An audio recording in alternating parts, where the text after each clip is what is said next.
喲，開會啦！今日係放工做啲乜之講講系列，咁啊有歌利亞啦，同埋樹蛙喺度嘅。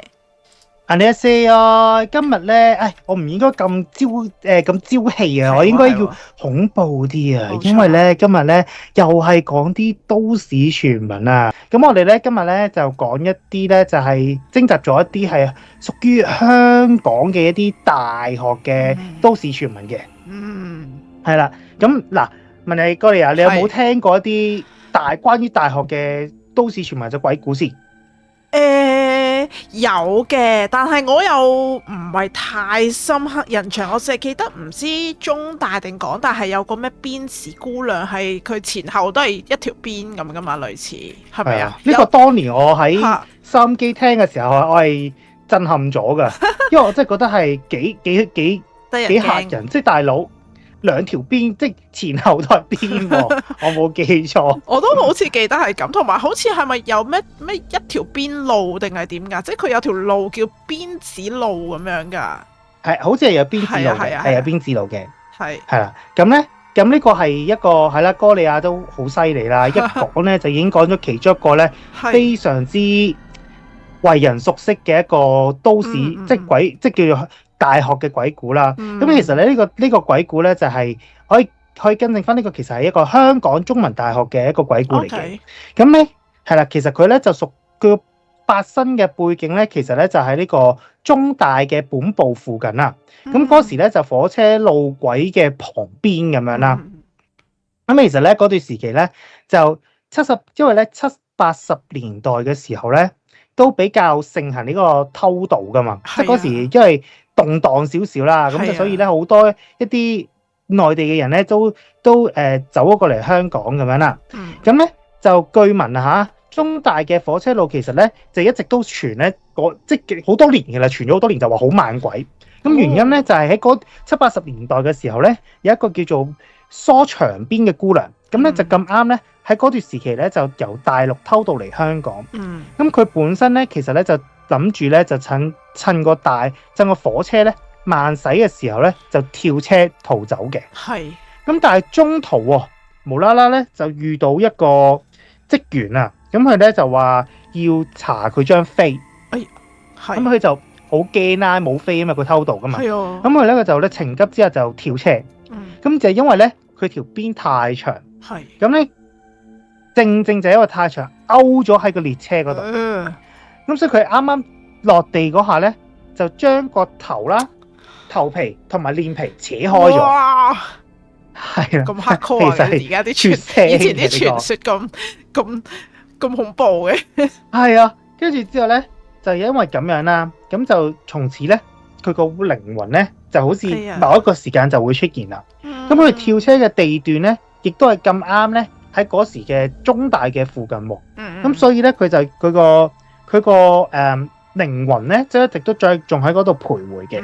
咁有啲人咧就講話啦，咁因為咧夜晚嘅時候咧，喺嗰個 area 咧都好多人好驚嗰個，即係有聽開呢個傳聞嘅人咧都會好驚嘅，因為咧就話聲稱咧有啲人係會見過一個冇五官，淨係得一條長邊嘅恐怖嘅面跟住佢行咯。咁同埋啊，聽聞啦，就係佢會嗌你名咯，咁你就唔驚嘛。係啊，好驚。係啊，所以大家即係你呢個聽翻嚟，如果你哋咧係曾經讀過中大，又或者嚟咗聽緊嘅聽眾咁啱係中大嘅話咧，就如果有人澄清過呢件事嘅話，歡迎留言話我哋澄清咗啦已經。原來留言嘅聽眾話：喂，其實我咪就係嗰個年代讀緊中大，而我又紮住條辮嗰個人咯。咁耐年前，我聽眾好多年前喎呢個。都唔出奇㗎。都你而家係咪歧視老人先？即係咪歧視我呢啲？70、80年代讀大學咁應該都係聽眾嚟嘅。咪就係咯，你係咪歧視我呢啲攞樂悠咭嘅人先？真係都聽眾嚟嘅，冇歧視。好，你哋可以即係資料補充就話原來後期有啲人乜啊咁樣嘅話，我哋都歡迎你哋幫我哋補充資料嘅。好。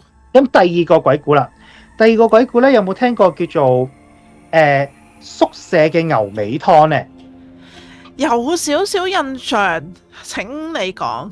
係啊，呢個我真係冇乜印象。好似係唔知咩話送個牛尾湯俾男朋友飲咁樣，又之後唔記得啦，真係唔記得啦。類似啦。咁其實呢個故事咧就係又係嚟自中大啊。我哋順住落去講先。中大咧有一個叫做宿舍牛尾湯呢個故事嘅。咁就係話咧，以前咧聯合書院嘅柏宿咧住咗一對醫科生嘅情侶。咁女仔咧就喺上層嘅，咁而男仔咧就住下層嘅。咁大家都覺得啊，呢個有機會即係咁樣嘅安排係可以減少咧即係偷窺嘅情況啦。因為以前咧男女混宿嘅話，啲女仔嘅好容易會俾啲男仔可能有機會會有呢個偷窺嘅情況。冇男女混宿㗎，佢哋不嬲都分開㗎啦。係啊。咁所以就即係佢意思係驚啲男仔會走咗過去借啲嘢，係啦。咁所以就安全起見就會分咗上下咁樣啦。咁咧，但係就係因為咁樣分宿咗佢哋兩個，咁佢哋咧夜晚咧就好多時咧就每一晚嘅夜晚嚇，咁兩個人咧都喺各自咧喺間房度温書，都會温到凌晨之後啦。咁因為咧嗰時咧宿舍係冇任何電話同 ICQ 呢樣嘢嘅，即係冇任何網絡上嘅嘢啦。咁所以咧，每逢咧異性探訪嘅時間一過咗咧，女仔啊就要咧喺窗外面吊下一盅牛尾湯，就俾樓下嘅男朋友飲。哦，係啊，咁高難度嘅做埋啲嘢。個男朋友咧飲完呢盅湯之後咧，就覺得無比嘅溫暖啊咁樣啦。咁但係第二日啦，佢到樓上揾佢女朋友嘅時候咧，佢女朋友嘅同房啦就同呢個男仔講。佢話佢女朋友咧，其實喺幾日前咧已經急病離開咗。吓，佢能夠完全唔知㗎，但係冇人通知佢。咁跟住男仔咧就好悲痛啦，好傷心啦。係啊。但係諗一諗，究竟呢幾日究竟邊個俾牛尾湯佢飲？咁肯定係同房嗰個另一個女人啦。呢個係個出軌嘅故事。唔係，但係佢冇發現嗰陣味唔同咗先。哦，同一個食譜。係啊，跟住咧，其實咧，中文大學都仲有好多個㗎。我講多個加插咗多一個先。好啊。咁咧，香港中文大學咧，其實仲有個叫做智文111房呢樣嘢嘅。吓，智文111啊？係啦，智文111房。咁佢就話咧，80年代嘅時候咧，新雅書院嘅宿舍智文樓咧，咁宿舍地庫啊有個叫做111室咁樣嘅，咁入邊咧就住咗一名咧電子工程系嘅學生同埋一名醫科生。咁有一日啦，電子工程系嘅學生咧獨自留咗喺房度溫書，咁但係因為咧考試太大壓力啦，咁決定咧用功課嘅電腦板製作咗一個計時工具去自殺。咁咧佢就將一啲銅線啦。就翹喺自己嘅身上，咁接上呢個電池同埋鬧鐘，一時間到嘅時候咧，就一通電咧，就會令到佢電死咗喺個床上面。佢係讀咩話？佢係讀 physics 㗎，讀工程啊？電子工程。果然係本科生啊！係，但係呢個好恐怖，用呢個 skill 去做呢件事。佢唔想自己親手做啊嘛，即係佢唔想到嗰一刻自己，即係佢情願計時計到就好似被害咁嘅感覺咯，即係冇自己做咁難落手啩，我諗。明你咁跟住咧之後咧，佢就話咧七孔流血啦，咁最後咧就染紅咗地下嘅階磚。咁跟住之後，第二日啦，咁個醫科生翻到個宿舍啦。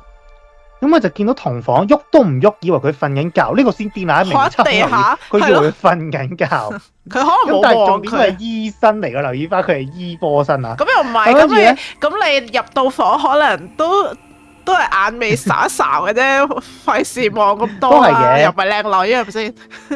係。咁直到咧有一日啦，一整日啊，佢先發現咗原來同房已經拜拜咗。搞笑。咁咧聽聞呢個醫科生咧之後調離開呢間房嘅，同時間亦都患上咗精神病，嚇到啲。咁咧校方咧就將呢個房號重新編排，為咗唔俾學生知道邊間係111號房，咁就為咗就改晒號碼咁樣啦。但係咧呢個咧宿舍咧，如果有老鬼嘅人咧，就會話俾人知咧，就話因為嗰間房咧，其實咧係有個特別記號嘅，就係其中一個階磚係紅色嘅。哦，係咯，即係其實而家即當呢個傳說係真啦。咁啲人住嘅時候，佢又唔知自己原來係住緊嗰間喎，除非佢有留意到個地下個階磚，可能有家私遮住咗。我睇得好恐怖呢件事。係啊，下一個咧就係到我哋好勁嘅香港大學啦。咁咧香港大學咧，咁其中一個故事就係咧，就話叫做斷頭橋啊。唔知你有冇聽過呢個故事啊？冇，完全係。咁就係咧，聽聞啊，就話喺呢個港大嘅柳綠絲樓啦，與呢個圖書館相連嘅天橋啊，傳聞啊，就係有一日咧嘅夏天，有一名學生咧，因為學業嘅壓力過大而抑鬱，就做bungee jump。咁咧好唔好彩喎？咁啱佢就跌咗落去一個天橋，卡中咗個天橋度。係啦。咁咧令到佢身首異處。咁搜救人員咧當時咧就只係揾到嗰個軀殼，揾唔到佢個頭啊。咁之後咧就每之後嘅夜晚啊，即係發生好多年之後啦。聽聞就係夜晚，如果路過呢條路嘅人咧，如果學生唔覺意啊望上去嘅話咧，就會見到個披頭散髮嘅人頭掉咗喺個天橋上面揈嚟揈去，嚇死我呢個！係啊，呢個真係好恐怖。咁我上去喎，真係唔會望啦，盡量都。咁但係亦都有人更正過呢個地方，其實唔係嗰個咩柳絲樓嘅，係啦，其實佢仲有個地方，即係有人更正咗個地方就係中山廣場咯，係啦，即係個揾到屍首嘅地方係中山廣場，但係都係橋嚟嘅，都係橋。總之橋就一定啱嘅。總之去到香港大學有橋又唔好望啦，咩橋都唔望啊，但好難喎，香港大學都大喎，同埋佢向斜發展噶嘛，冇記錯嘅喎，個頭耷住咁行咯，最多仆親嘅啫。咁仲有個香港大學咧，都非常之出名嘅一個故事，就係荷花池女鬼，有冇聽過？我有聽過荷花池，好多電影翻拍過㗎呢個。因為我真係好少睇鬼故，因為我真係好少睇鬼片，因為我真係蛇鬼嚟嘅。係啦，咁呢個荷花池女鬼係咩嚟咧？咁就係香港大學咧，就傳說啦，有一個女學生咧愛上咗一個已婚嘅男教授，咁兩人咧就約咗喺夜晚12點嘅時候咧，喺本部大樓嘅荷花池私奔，禁忌之戀啊！咁但係啊，個男方咧就甩底，咁最終咧個女學生咧就投池自盡啦，投咗荷花池自盡。咁因為咧佢都含冤咁離開噶嘛，咁就令到成件事冤魂不散啦。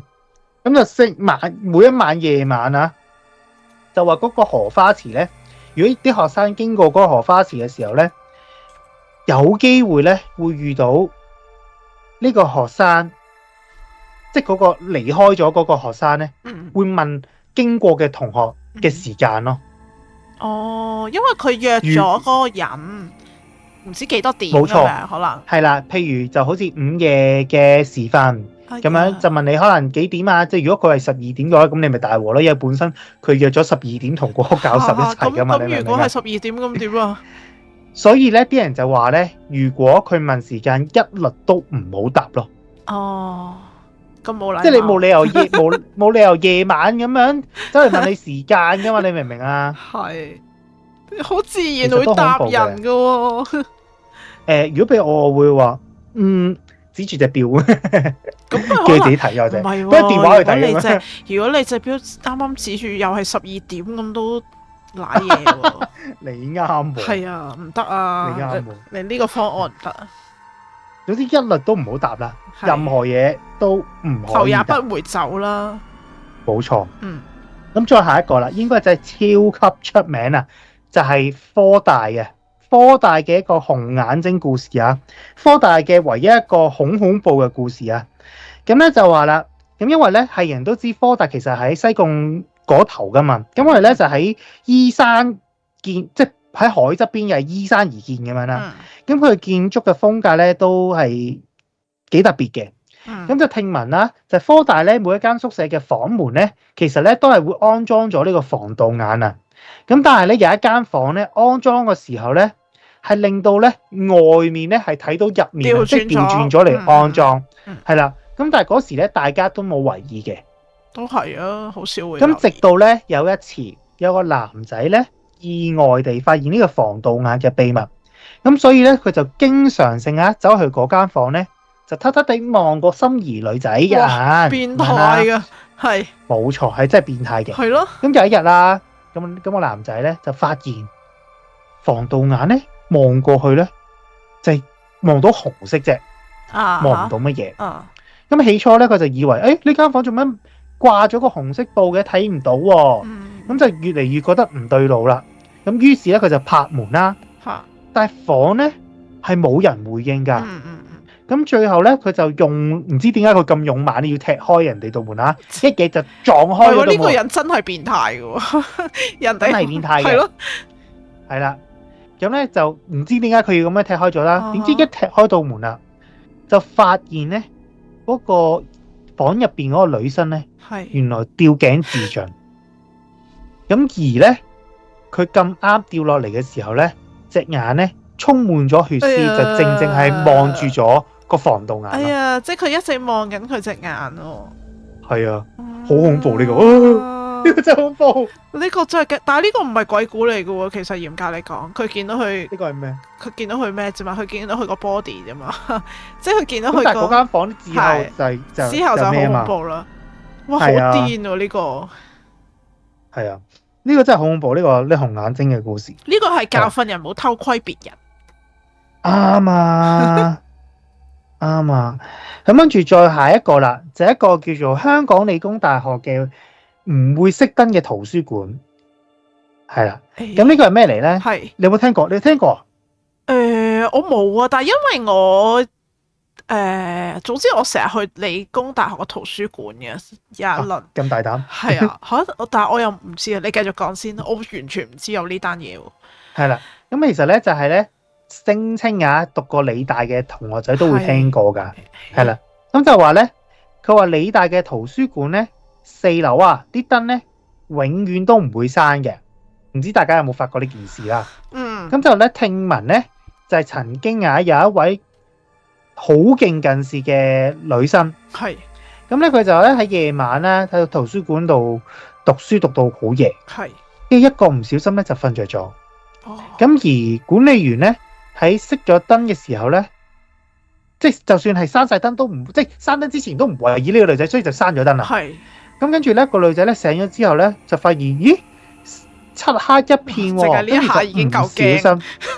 係啦，跟住咧就唔小心撞咗個書櫃。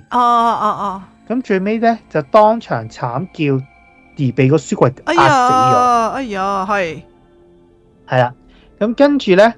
因為呢件事之後啦，就一到熄燈嘅時間咧，每一晚啦就會聽到呼叫聲咯。咁所以咧，令到校方咧最後係唔敢閂4樓嘅燈咯。呢個都耐人尋味嘅。呢個係因為你成日都去嗰地方。係啊，但係我又真係我冇聽過兼冇留意咯。不過我小白嚟噶嘛，我咩都唔知噶嘛，係咯。係啦，咁仲有一個傳聞啦，就係一個叫做玻璃窗，都係理大嘅。咁事緣咧就係咧有一年嘅夏天咁咧就係理大咧有一名嘅外籍教授帶住5歲嘅兒子，咁就去游水。咁咧教授咧喺更衣室咧出翻嚟之後咧就發現阿仔唔見咗，咁時間咧就一秒一秒咁過去，咁突然之間教授咧就要向救生員求助啦。咁救生員咧就發現一個小朋友咧喺池嘅底部逗留咗好耐，一睇就係教授嘅仔啦。冇咗啦，係咯。咁阿仔咧就因為咧原來俾嗰個排水口咧個通風位吸住咗，咁所以咧救到上嚟已經斷氣啦。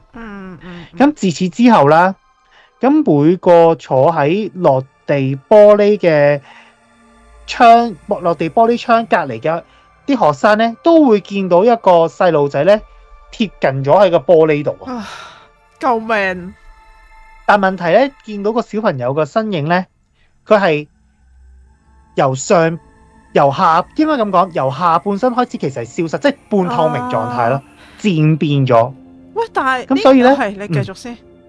咁所以有好多學生咧就聲稱見到都嚇到不得了啦，大咁影響咗咧 canteen 嗰個生意，因為咧呢個玻璃窗就咁啱就喺 canteen 附近。喂，我唔知係咪撈亂咗咧？呢一個咧，我自己因為我聽過嘅，但係我印象中係城市大學嘅。咁但係 anyway 啦，總之咧，其實我係曾經有去過，我唔係好記得理大定城大一個 canteen 咧，隔離係真係一個泳池嚟嘅。而就係喺呢個 canteen 就有人同我講呢單嘢啦，即係同我一齊食飯嗰個人就同我講呢單嘢啦，係好無聊啊佢。跟住咧，但係咧我好記得咧嗰個玻璃啊，即係個 canteen 玻璃本身係落地玻璃嚟嘅，咁啊零零舍舍咧佢係下半 part 咧貼咗磨砂咯。哦，係啊，即係我唔知佢咪就係等人睇。你呢個故事咧，你呢樣嘢同理大嗰個其實有啲似嘅，因為咧，最後咧，因為好影響嗰個飯堂嗰個生意啊嘛，咁最後咧飯堂真係咧，迫於無奈地咧，係黏咗一個反光嘅膠紙，令到啲學生睇唔到嗰個人。係類似咯，係啊，係就係下半 part。你嗱，本身你起咗嗰個落地玻璃，明明好靚噶嘛，係咪先？咁佢就夾硬貼咗，我好記得我親歷其境，佢係貼咗咯，係啊。當然我係見唔到細路嘅，係咁癲，係好似見到真係嚇死啊！大佬係嘛？咁啱，可能唔知點解有人帶咗個細路入去 canteen 食飯咁樣行過，真係嚇到我鼻個窿都冇用。係啊，下一個咧就係城大啦。城大咧有個叫做3M 廁所嘅傳說啊。咁首先咧就係咧城大咧嘅3M 男廁咧，據說啊原本係一個女廁嚟。咁但係因為自從咧有個女仔咧喺入邊咧就了斷咗，自行了斷咗之後咧，咁就令到咧不斷咧出現有即係啲女仔成日都話見到有 grad 喺入邊嘅，係啦。咁最後咧校方咧就迫於無奈咧將女廁改為男廁。我覺得男廁好慘。唔係啊，因為男人有陽氣啊，你哋值得，你哋值得擁有。你改建咗做課室咪咯？死都要調廁所。課室上下堂多咗個同學啊，有冇諗過教授嘅感受？大咯，咪你等嗰個靈魂唔知道呢個係唔再係一個廁所，等佢離開啊嘛。可能嚇走啊，用你哋啲陽氣。跟住之後啦，就係你冇錯啊。點解要整男廁？就係因為要增加陽氣。笑死！咁就係奇怪地啦。鬧嗰個事件咧，真係唔再出現。我以為鬧得仲勁添，尖叫啊！係啦，咁所以咧，啲人咧就話啦。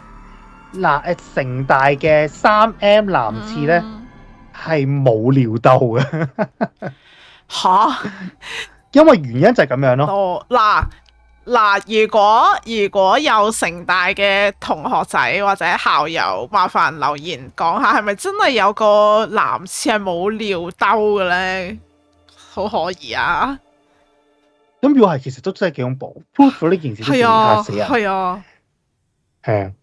咁仲有個城大嘅故事咧，就叫做城大無限迴廊嘅鬼打牆啊！咁係咩嚟咧？因為咧城大嘅結構係好特別噶嘛，即係佢係四通八達噶嘛，幾座嘢連埋一齊咁樣噶。係啊。咁跟住咧，好似一個迷宮咁樣啦。咁咧就喺學生之間嘅流傳咧，就話咧，如果夜晚溫書溫到凌晨咧，自己一個去搭升降機，即係搭 lift 啦，又或者行經一啲咧冷門嘅走廊咧，就會出現鬼打牆嘅情況啦。就不停咧，就好似嚟嚟去都係去嗰幾層啊，走極都走唔到出去嘅。最後咧，亦都會翻咗一個係冇人嘅走廊，係見唔到盡頭嘅。咁甚至咧，亦都聽到一啲好空洞嘅腳步聲。咁我就想係啦，如果讀城大嘅朋友仔，你哋有冇試過深夜嘅時候遇到呢個鬼打牆嘅情況咧？唔係喎，你真係嗱，你學校深夜仲喺校園都真係唔出奇喎，有時可能溫書啊，跟住如果你係一條咁嘅無限回廊，仲有啲腳步聲，又有啲回音，真係會好驚㗎喎。係啊，諗起都覺得好驚啊！有啲似打機嗰個咩日本嗰咩8號咩嗰個叫咩爆出口，係啊，爆出口嗰種感覺。咁去到下一個大學啦，就係去到浸大啦。浸大咧，其實咧都有兩個故事嘅。浸大其中一個咧就唔知你哋有冇聽過呢個永懷樓呢樣嘢啦？咁就聲稱有個叫永懷樓嘅一個紅衣女鬼嘅故事。咁咧就呢個係早年咁樣流傳嘅，就有學生咧喺深夜温書嘅時候，或者去開完會咧，準備離開嘅時候咧，喺走廊嘅盡頭成日都會見到一個身穿舊式嘅紅裙嘅女仔，咁就背對住企喺度。咁咧，如果咧走埋去拍下對方問嘅話咧，嗰個紅衣女士咧就會慢慢咁轉身，咁但係塊面咧係一面模糊，全部都係血絲嚟嘅，係啦。咁自此咧，呢棟大樓咧午夜過後咧都唔會有人逗留嘅。但係以我所知啊，哥尼亞應該對呢個浸會大學相熟嘅。咁但係你係唔認識嘅呢個？我真係冇印象有永懷樓，或者我唔肯定佢會唔會係用啲英文字母代替咗，或者可能我哋會叫代號咁樣咯。我冇印象有一棟嘢叫永懷樓，可能我太年輕啦，亦都我覺得個主因係係啦。大家不過佢呢個都好耐年前嘅故事嚟。係啊，有可能因為有啲可能改建咗或者成咁樣咯，係啊。但係問題係點解即係會有人唔識見到一個咁奇裝異服嘅走過去拍佢？黐線！呢個真係好走都走唔切啦！你仲有幾大膽啊？嗰個人真係好誇張，無啦啦拍人，傻咗啊！最明明喺走廊盡頭，你更加驚啊！佢仲要企喺度，即係你話正正常常一個人企喺度背住冇嘢，即係佢冇做緊任何嘢，其實你都驚噶喎，你都覺得佢應該疏疏地噶喎。講緊係深夜時分啊，仲要紅色喎，係啊，恐怖。咁另一個咧，浸大嘅另一個故事就係 Common Area 嘅白影啊。咁就話咧，原來2007年底嘅時候咧，可能你會知呢個故事喎。咁咧就話咧，有一名咧浸大嘅女生啦，咁就喺呢個宿舍嘅 Common Area 咧，因為咧酒醉而一個猝死咗。咁咧呢件事發生咗之後啦，有唔少人喺夜晚啦，嗰個 common area 溫緊書嘅朋友，就係嗰啲宿友啦，咁咧就會見到一個白影時不時出現，就係停咗喺 common area 陪嗰班書友度一齊溫書。嗰度咧，其實嗰度咧有一個叫做鏡房嘅。就喺個common area 嗰個附近啦，即係喺啲dance 啲朋友仔跳舞嘅。咁你知鏡房入面好多鏡噶嘛？即係環顧三邊都係鏡咁樣啦。跟住咧，我有聽過佢哋話鏡入面見到有嘢咁樣咯。係，但我就冇見過嘅。就係 common area 嗰度。係啦，都係嗰個範圍咁樣咯。哇，咁恐怖！咁咧另一個咧就係嶺南大學㗎，嶺南大學有個叫義塚嘅嘢啦。咁咧就係嶺南大學咧搬入屯門之後咧，其實佢係依山而建咁樣嘅。咁係咧學校嘅位置咧，望向即係佢由學校嘅位置望向山嗰度咧，就會見到一個大量墳場。呢個係咪真嘅？係佢係因為我都成日去嶺南大學嘅，咁佢唔係一個，即係佢唔係一個好有規模，即係唔係好似華人永遠墳場咁樣嗰啲，佢係嗰啲即係類似原居民嗰啲，係啦，散修喺山零零星星咁樣有啲，因為嗰度可能即係個風水寶地啦，我唔知係咪咁，都幾多嗰啲咁嘅山墳咯，係啊，咁佢唔可以拆噶嘛，係啊。明白，咁咧佢就話咧，因為咧佢就係面向咗嗰啲嘅山墳啦，咁就有好多嘅鬼故事流出咗嘅，咁就據聞啦，呢啲義塚啊，就喺校園入邊咧，咁其實咧有一啲義塚喺校園入邊，咁咧就校方咧其實好多次咧都想拆卸咗佢嘅，但係咧每一次想喐嘅時候咧，都會有工人受傷咗、患病，又或者係總之令到佢哋拆唔到嘅。咁亦都有咧一啲工友咧就表示啊，曾經見過一啲穿長衫嘅人啦、長頭髮嘅少女啦，成日喺啲異寵旁邊度徘徊咯。都唔奇啊！即係雖然我因為我去親都唔係夜晚嘅，但係我覺得都唔奇咯，因為真係好多嗰度。但係嗰度除咗多呢啲異寵咧，佢有樣嘢多啊！嶺南大學好多貓貓，好多好可愛嘅貓貓喺入面，係啊。咦？咁就有啲特別喎，因為好少可咧，呢啲咁叫做相對地陰嘅地方會有咁多。係咁咩？咁多貓貓，因為貓貓係有靈性噶嘛。定係佢哋 friend 咗？貓貓個靈性，我唔知。貓貓個靈性好勁嘅，因為咧佢。譬如有時點解啲人話咧，小動物可以 test 到一個人嘅氣場，呢個人係好人定唔好人？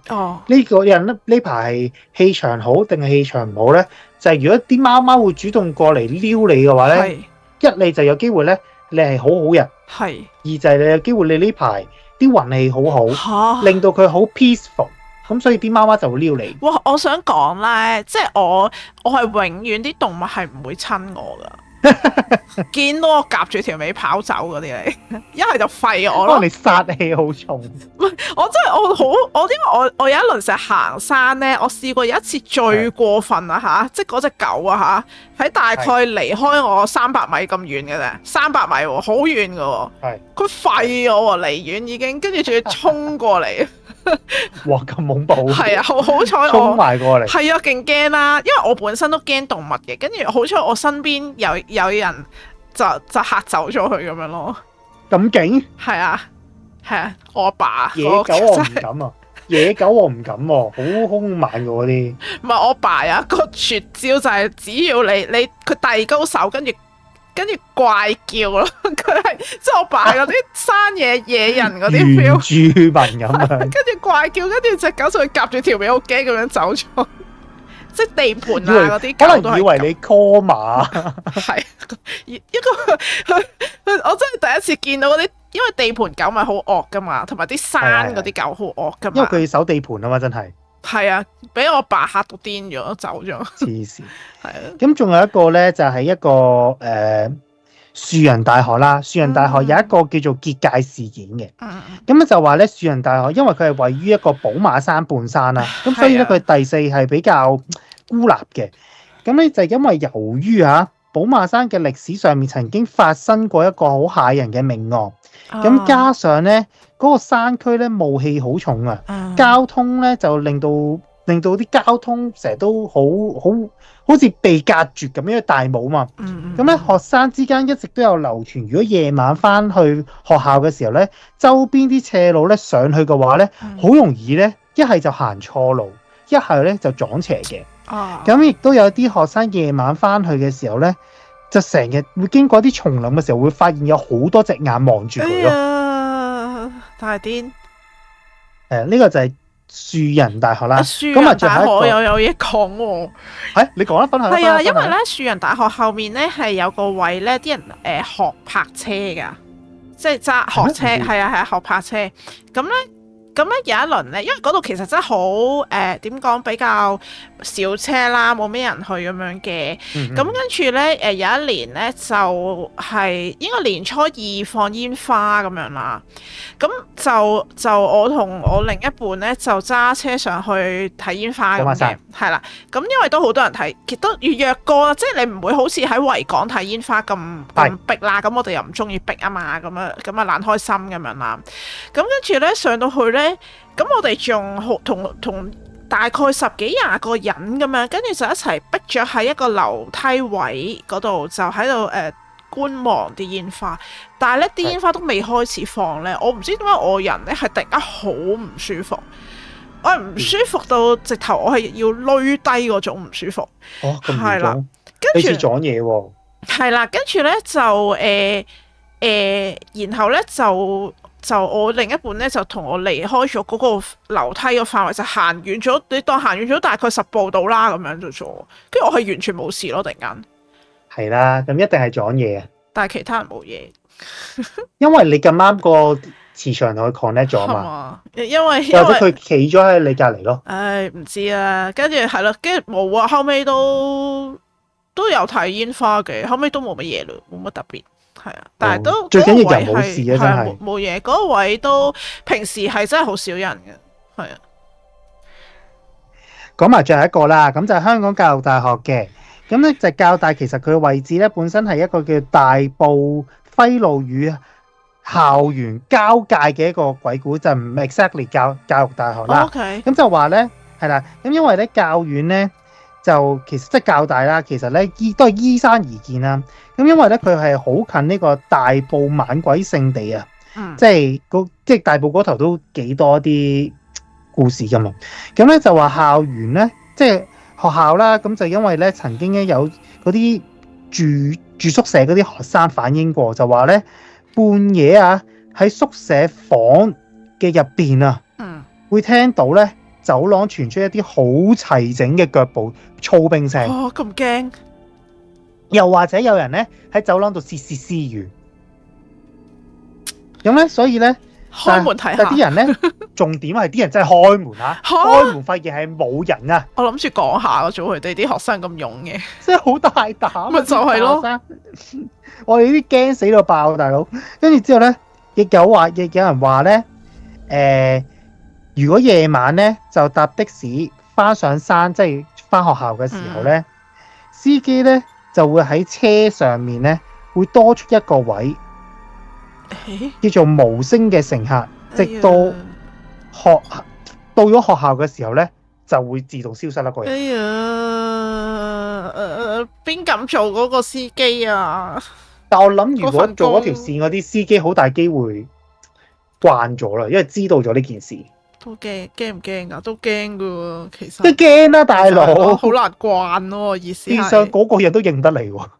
係喎，一陣你嗰日放假冇翻工，第二日佢嚟關心下你係咪病咗啊？咁樣你做乜唔車我翻去？喺耳邊嗰度問你，好得人驚喎呢啲係啊！尋日等咗你好耐啦，咁樣我喺個站度一直都上唔到車，咪就係咯。另外嗰個司機冇車我啊，好得人驚，唔敢。呢啲嗱，今日我哋講咗咁多間嘅香港嘅咁多個大學嘅一啲都市傳聞啦，咁有好多都係咧，因為我哋 proof 唔到啊，因為係多年前嘅一啲故事，係流傳落嚟嘅一啲叫做校園嘅傳聞，或者鬼故事啦。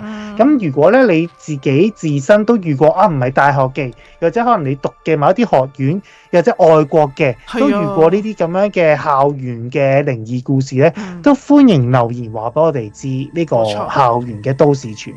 好，咁啊講埋畫面 QR code 啦，藍色、紫色、綠色 follow 翻我哋 Facebook、IG 同埋 Fresh 啊 ，Fresh 有咩目標咧？樹蛙19萬，而家38000幾，就快3萬幾。係啦，入面有好多獨家嘅職場嘅故事啊，咁都幾得意嘅，大家入去睇下啦。咁啊，橙色 QR code 投稿，黑色 QR code 買書嘅，都係一本神神秘秘嘅書，咁大家 scan 入去就知㗎啦。好，咁我哋下集再見，拜拜。拜拜。